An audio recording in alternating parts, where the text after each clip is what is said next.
Good evening to all. एक बार फिर से आपका स्वागत है सीटेट के इस चैनल में। मैं राहुल शर्मा आज आपको हिस्ट्री से कनेक्ट करने जा रहा हूँ। आज हम हिस्ट्री का एक चैप्टर करेंगे जो कि हिस्ट्री का 6 क्लास की एनसीईआरटी का पहला चैप्टर है, क्या कब कहाँ और कैसे। इसको करने से पहले इस चैनल को आप लाइक एंड सब्सक्राइब जरूर कीजिए और बेल आइकन को प्रेस कीजिए, जिससे आपको सभी नोटिफिकेशन मिलते रहेंगे। चलिए हम चैप्टर स्टार्ट करते हैं। सबसे पहला टॉपिक है लोग कहाँ रहते थे, यानी क्या कब कहाँ और कैसे मनुष्य कहाँ रहता था, क्या करता था, कैसे क्या चीजें थी, उसके बारे में इस चैप्टर में हमें जानना है। तो इसमें पहला टॉपिक आता है लोग कहाँ रहते थे। लोगों की अगर हम बात करें तो नर्मदा नदी के किनारे कई लाख वर्ष पहले से लोग रहते आ रहे हैं। यानी नर्मदा नदी जो है वहां पर लोगों का जो पाया जाना कई लाखों वर्षों पहले से माना जाता है। संग्राहक वे थे जो आसपास के जंगलों से भोजन के लिए जड़ों, फलों तथा जंगल के अन्य उत्पादों का यहीं से संग्रह किया करते थे। यानी संग्रह का मतलब अगर एक शब्द में कहा जाए, किसी चीज को एकत्रित करने वाला। तो पुराने समय में जो प्राचीन मानव था वो क्या करता था, भोजन के लिए जंगलों से जो भी फल या अन्य उत्पाद जो उसको प्राप्त होते थे उनको वो संग्रह करता था, उनको एकत्रित करता था। इसके अलावा वो भोजन के लिए दूसरी एक्टिविटी करता था, उसका नाम था आखेट। आखेट का मतलब होता है शिकार करना, यानी वो जानवरों का जो शिकार करते थे उसी को आखेट कहा जाता था। और जो शिकार करता था उसको आखेटक कहा जाता था, यानी शिकारी। किरथर एवं सुलेमान की पहाड़ियों के क्षेत्र में सबसे पहले गेहूं और जौ का उत्पादन हुआ। यानी किरथर और सुलेमान की पहाड़ियों की बात करें या हम ये कहें कि सबसे प्राचीन फसलों की बात करें तो गेहूं और जौ थी जो सबसे प्राचीन फसलें मानी जाती हैं, सबसे पहले मानी जाती हैं। और यही वो क्षेत्र थे जहां पर भेड़, बकरी, गाय, बैल जैसे कई पशु थे जिनको पालतू बनाना भी शुरू किया गया था। चावल के उत्पादन की अगर हम बात करें तो मध्य प्रदेश का जो विंध्य क्षेत्र है उसके उत्तर में जो स्थान है वहां पर सबसे पहले उत्पादन किया गया था। सहायक नदियां। सहायक नदियों का मतलब होता है वो छोटी छोटी नदियां जो किसी बड़ी नदी में जाकर मिल जाती हैं। यानी एक सिंपल सी भाषा में अगर इसको ये कहें तो जब कोई बड़ी नदी में जाकर मिलती है तो उस छोटी नदी को सहायक नदी कहते हैं। जैसे गंगा, गंगा में कई नदियां आकर मिलती हैं, उसका एक सब एग्जाम्पल है यमुना नदी, जो कि गंगा की सबसे बड़ी सहायक नदी भी मानी जाती है। तो आप इसको कुछ ऐसे तरीके से समझते हैं, यानी सहायक नदी जो होती है वो उसमें मिलने के बाद विलुप्त हो जाती है, अपना अस्तित्व खो देती है और बड़ी नदी का अस्तित्व प्राप्त कर लेती है। ऐसे ही सिंधु भी कई बड़ी नदियों में से एक है और उसकी कुछ सहायक नदियां हैं, जिसमें 5 मुख्य सहायक नदियां हैं, झेलम, चिनाब, रावी, व्यास तथा सतलुज, जो कि भारत के एक बहुत बड़े क्षेत्र को, पंजाब, जम्मू कश्मीर के एरिया को और वहां से पाकिस्तान को कवर करते हुए वहां तक निकलती हैं। और ये सारी सहायक नदियां सिंधु में आती हैं। लगभग 4700 वर्ष पूर्व इन्हीं नदियों के किनारे कुछ आरंभिक नगर फले फूले। यानी जो शुरुआती नगरों की अगर हम बात करते हैं तो उनके विकास होने का स्थान जो था वो सिंधु नदी के और इनकी नदियों के आसपास के क्षेत्र का स्थान था। गंगा व इसकी सहायक नदियों की अगर हम बात करें और उसके समुद्र तटवर्ती इलाकों की बात करें तो वहां पर लगभग 2500 वर्ष पूर्व पहले नगरों का विकास हुआ था। यानी यहाँ से अब दो चीजें हो गई, सिंधु नदी की बात की जाएगी तो सबसे पहले नगरों का विकास और 4700 वर्ष पूर्व, और उसके बाद गंगा नदी का आसपास का जो क्षेत्र है वहां पर नगरों का विकास हुआ, जो कि लगभग 2500 वर्ष पूर्व माना जाता है। गंगा की सहायक नदियों में जैसे मैंने अभी आपको बताया यमुना थी और उसके अलावा सोन नदी भी है। ये कुछ ऐसी नदियां हैं गंगा की जो प्रमुख सहायक नदियों में माना जाता है, लेकिन अगर सबसे बड़ी सहायक नदी पूछा जाएगा तो वो यमुना ही इसका आंसर होगा। गंगा के दक्षिण की अगर हम बात करें तो उसमें एक क्षेत्र था प्राचीन काल में जिसको मगध के नाम से जाना जाता था। आज इस मगध को बिहार के नाम से जाना जाता है। तो यहाँ पे ये क्वेश्चन कई बार पेपर में बनता है कि मगध को वर्तमान में किस क्षेत्र या किस प्रदेश के नाम से जाना जाता है, तो याद रखेंगे बिहार। दक्षिण एशिया, दक्षिण एशिया जो है एशिया का एक बहुत बड़ा क्षेत्र है। ये एक बहुत बड़े विशाल क्षेत्रफल, जनसंख्या, पर्वत, नदियों, पहाड़ों को कवर करता है, जिसमें भारत, पाकिस्तान, बांग्लादेश, नेपाल, भूटान, श्रीलंका, अफगानिस्तान, ईरान, चीन, म्यांमार आदि ऐसे देश शामिल होते हैं। जो दक्षिण एशिया के ज्यादातर मुख्य देश इसके अंदर आते हैं, जो बड़े क्षेत्रफल और जनसंख्या में भी हैं। इसी कारण इस दक्षिण एशिया को उपमहाद्वीप भी कहा जाता है। एशिया एक पूरा महाद्वीप है और एशिया के अंदर जो दक्षिण एशिया है इसको इन सभी विशेषताओं के कारण उपमहाद्वीप भी कहा जाता है। नेक्स्ट टॉपिक है देश के नाम, यानी इसमें जो भारत या देश का जो नाम पड़ा था वो कैसे पड़ा, किन शब्दों से पड़ा है, उसकी हम बात करेंगे।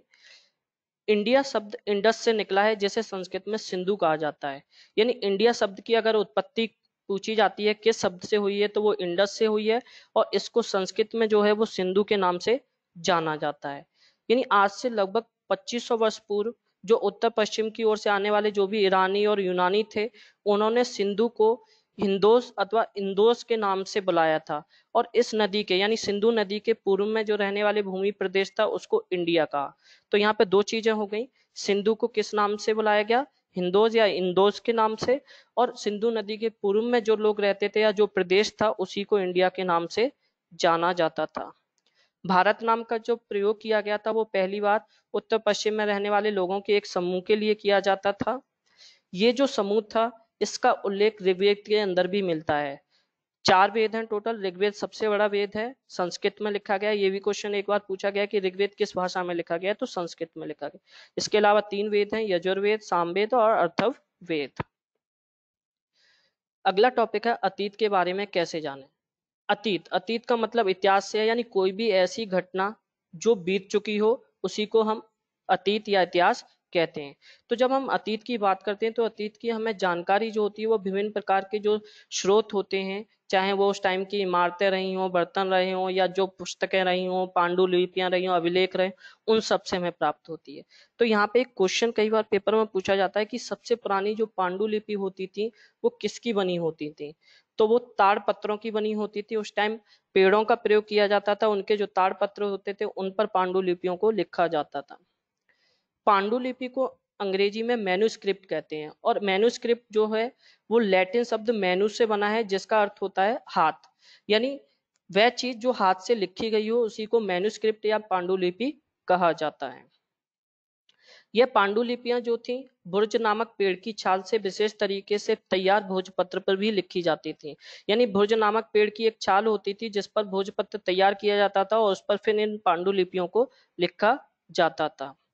ये जो पांडुलिपियां थी ज्यादातर मंदिरों और विहारों से प्राप्त होती थी, क्योंकि उस टाइम जो भी लोग मंदिरों में या विहारों में रहते थे वो उस टाइम वहां पे पांडुलिपियों को लिखते थे, उन्हीं उन्हीं संदेशों को देते थे, और वहीं से ये सारी चीजें प्राप्त होती थी। एक होता है अभिलेख। अभिलेख जो थे वो पत्थर या धातु पर लिखे जाते थे, जो कि बहुत ज्यादा कठोर सतह होती थी, तो उस पर उत्कीर्ण किए जाते थे, और वो आज भी हमें साक्ष्य कई मंदिरों या कई स्थानों से प्राप्त होते हैं अभिलेख को लेकर। तो पांडुलिपियां जो पेड़ या उस पर ताड़पत्रों पर लिखी गई, और अभिलेख जो पत्थर या किसी धातु पर उत्कीर्णित किए गए थे।